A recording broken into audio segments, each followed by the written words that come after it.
వెంకరాయ doctor గారి దగ్గర పనిచేసేదట sir. మనం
నాకు గత 15 సంవత్సరాలుగా సరోజిని తెలుసు. వాళ్ళ ఫ్యామిలీ ఎంతోమంది వృద్ధులకి, అనాథలకి తానే తల్లై ఈ తల్లికి 100 ఏళ్ళు ఆరోగ్యం ఇవ్వాలని మేము మనస్ఫూర్తిగా భగవంతుని కోరుకుంటున్నాము. ఇంత గొప్ప సర్వీస్ చేస్తున్న సరోజినికి మా వంతు కర్తవ్యంగా మేము ప్రతి నెలా సపోర్ట్ చేస్తున్నాం లాస్ట్ 15 ఇయర్స్ నుంచి. అలాగే ఎవరైనా ముందుకు వచ్చి దాతలు, ఎందుకంటే ఇంత అద్భుతంగా చేస్తున్న ప్రతి ఒక్కరికి నేను ఎందుకు ఆకర్షితున్నాయానంటే 15 సంవత్సరాల క్రితం ఒకసారి మా నాన్నగారు చెప్పారు, ఎటపాకలో ఇలా వృద్ధాశ్రమం ఉందని. తను ముందు రోజు వచ్చి కనపడ్డారు. నాకు కనపడ్డప్పుడు నేను వెళ్ళి చాలామంది వస్తున్నారులే, నేను ఆ రోజు ఓపిక లేదని చెప్పి నేను వెళ్ళటం జరగలేదు రమ్మంటే. తర్వాత అనుకోకుండా 3 నెలలకు నేను అమెరికా నుంచి రావడం జరిగింది. కావాలని సర్ప్రైజ్ విజిట్ ఇచ్చాను. ఎందుకంటే నేను తానాలో ఉన్నప్పుడు నాకు ఎంతోమంది ఎదురవుతూ ఉంటారు, సరిగ్గా చేసినా చేయకపోయినా మేము చేస్తున్నామని చెప్తూ ఉంటారు. మనం తెలుసుకొని వెళ్దామని ఉన్న ఉద్దేశంతో చెప్పకుండా వెళ్ళడం జరిగింది. అప్పుడు ఒక 2 బెడ్రూమ్లో సుమారుగా 26 మంది అంతమంది ఉన్నారు. ఒక కార్పొరేట్ హాస్పిటల్లో కన్నా నీట్గా ఉంచిందన్నమాట. ఆ రోజు చెప్పానమ్మా, నీకు చేసినంత కాలం నేను సపోర్ట్ చేస్తాను. డెఫినెట్గా ఇప్పుడు చూస్తే బాత్రూమ్ కావాల్సింది. ఇంట్లో ఇక్కడికి వచ్చి ఇక్కడ మూవ్ అయినప్పుడు ఒక ఇది కట్టించడం జరిగింది, ఒక షెడ్ లాగా. ఆ తర్వాత ఇప్పుడు దాని బాత్రూమ్స్ అవన్నీ కూడా ఇప్పుడు ఛాన్స్ అవన్నీ చేసినతో అనుకున్నాం. భద్రాచలంలో సరోజిని చేయటం చాలా మందికి పెద్దలకి ఆధారం అవుతుంది. ఇది చూస్తే హృదయ విదారకంగా అనిపిస్తుంది. చాలామంది బిగ్ హార్ట్ తోటి ముందుకొచ్చి ఇట్లాంటి అనాథలు అవుతున్న మన పెద్దల్ని ఆదరించే ఇటువంటి వ్యక్తులకి సహాయపడితే మనం భగవంతుడికి సేవ చేసిన పుణ్యమే వస్తుంది మన భద్రాచలంలో. సో ఎవరి వంతు సాయం వాళ్ళు. ఇట్లా ఇప్పుడే థర్స్డే అని చెప్పి సాయిబాబా టెంపుల్ నుంచి వాళ్ళకి మంచి భోజనం పంపించారు. అట్లా మనం అనుకుంటే చిన్న చేస్తే ఆవిడకి కూడా వాళ్ళ సేవ చేయడం ఈజీ అవుతుంది. సో ఫుడ్ కానీ మిగతాయి కానీ మనం కొన్ని టేక్ కేర్ చేస్తూ ఉంటే తనకు కూడా వాళ్ళని టేక్ కేర్ చేసి మెడికల్గా అసిస్ట్ చేసుకోవటం, వాళ్ళ అవసరాలకి చూసుకోగలగటం అవుతుంది. సో ఫిజిషియన్ కమ్యూనిటీస్ హెల్ప్ చేయొచ్చు, నర్సింగ్ కమ్యూనిటీస్ హెల్ప్ చేయొచ్చు. ఎవరంతా ఇక్కడ this nothing less work, any work is a big help here అని నా ఉద్దేశం. సరోజిని, భగవంతుడు నీకు ఇట్లాగే మంచి ఆరోగ్యం ఇవ్వాలని, చల్లగా చూడాలని మా వంతు సాయం మేము చేస్తాము. అండ్ నువ్వు చేసేది మాత్రం చాలా చాలా పొగడదగిన విషయం. Okay, thank you.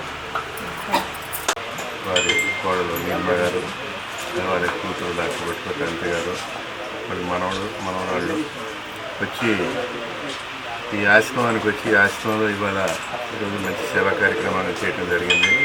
ఇందులో దాదాపు 130 మంది వృద్ధులు ఉన్నారు. వాళ్ళందరూ కూడా పళ్ళు, అరటిపళ్ళు, కమలాకాయలు, తర్వాత స్వీట్లు పిల్లలు ఇచ్చి ఇదంతా కూడా పరిశీలించి దీనికి ఏం చేయాలనే ఆలోచనలో చాలా ప్లాన్లు చేశారు. గత 13 సంవత్సరాల నుంచి కూడా ఈ ఆశ్రమం, సరోజిని ఆశ్రమం ఒక 10 మంది 20 మందితో స్టార్ట్ చేసి వృద్ధుల్ని దాదాపుగా ఇవాళ 130 మందికి సేవ అందిస్తున్నారు. వాళ్ళు దాదాపుగా 100 మంది అసలు లేవలేని పరిస్థితి, మంచం మీదనే ఉండి తినడానికి కూడా లేచే పరిస్థితి లేదు. మంచం మీద కూర్చోబెట్టి అందించడం, మరి వారికి ఎంతో పరిశుభ్రంగా ఉంచడం ఈ పరిసర ప్రాంతాన్ని కూడా. దీనికి మొట్టమొదటి నుంచి కూడా పంచాయతీ ట్రస్ట్ నుంచి జయశేఖర్ గారు, రాజశ్రీకృష్ణ గారు, అనిత గారు చాలా దీనికి సహాయ సహకారాలు అందించడం, వారి బిల్డింగ్కే కాకుండా మరి ఇది కరెంట్ అని, బిల్డింగ్ అని, నెలవారీ అవసరానికి ఖర్చులు కూడా కొన్ని సందర్భాలు ఇవ్వటం, బాత్రూమ్లని వారు చాలా సర్వీస్ అందిస్తున్నారు. ఇలాగే అవకాశం ఉన్నవాళ్ళు, ఇంకా చేయగలిగిన వాళ్ళు ఈ ఆశ్రమానికి చేసి వీళ్ళందరూ కూడా ఈ ముసలివారంటే అవకాశాలు ఉండి కూడా చూసుకోలేని వాళ్ళు, అవకాశం లేని వాళ్ళు, బాగా బ్రతికిన వాళ్ళు, గొప్పగా బ్రతికిన వాళ్ళు కూడా ఇక్కడ ఉంటుంది. రుణపడి ఉంటారు సార్. వాళ్ళ పిల్లలు ఇంత మంచి పిల్లలు కానీ ఇంత మంచిగా అందరినీ ఆదరించడం, తల్లిదండ్రులు మంచిగా చూసుకోవడం అన్నీ మంచిగా నేర్పారు. ఆ తల్లిదండ్రులకు ధన్యవాదాలు. తర్వాత నేను చేస్తున్న సేవను గుర్తించి నాకు సహాయం చేసినందుకు వాళ్ళకు నేను రుణపడి ఉంటాను సార్.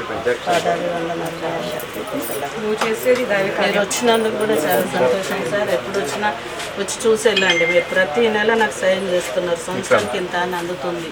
ఇంతమంది నాకు ఆశ్రమం పెట్టిన దగ్గర నుంచి ఒక పంచక్షయ సార్ ముందుకు వచ్చి వాళ్ళ పిల్లలు వచ్చి మనకు సహాయం చేస్తున్నారు సార్.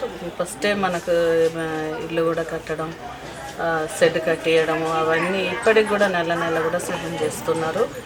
జయశేఖర్ సారు, భార్య, వాళ్ళ పిల్లలు, అలా అక్కగారు అందరు వచ్చి చూసి వెళ్ళారు సార్. వాళ్ళు చాలా సంతోషపడ్డాం మేమంతా. అట్లనే సార్ కొందరు ముందుకు వచ్చి నాకు సహాయం చేస్తే ఇంకా జనం పెరుగుతూనే ఉన్నారు. ఆ పైన ఒక షెడ్ వేసి చేద్దాము అనుకుంటున్నా సార్. మీ దాతలకు అందరికీ రుణపడి ఉంటారు. ఇప్పటికే నాకు చాలామంది దాతలు సహాయం చేస్తున్నారు. ఇంకా కొంచెం ముందుకు వచ్చి సహాయం చేస్తే ఇంకా కొందరిని చూడగలను సార్. నా బరువు కూడా కొంచెం తగ్గుద్ది కదా, నేను బాధలో ఉన్నా.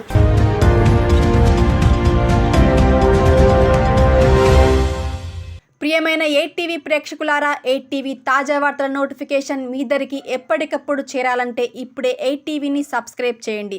ఈ తాజా వార్తల లింకును ఓపెన్ చేసి సబ్స్క్రైబ్ క్లిక్ చేసి గంట బటన్ నొక్కండి. ఇక ఎంచక్కా తాజా వార్తలు మీకు చేరుతాయి.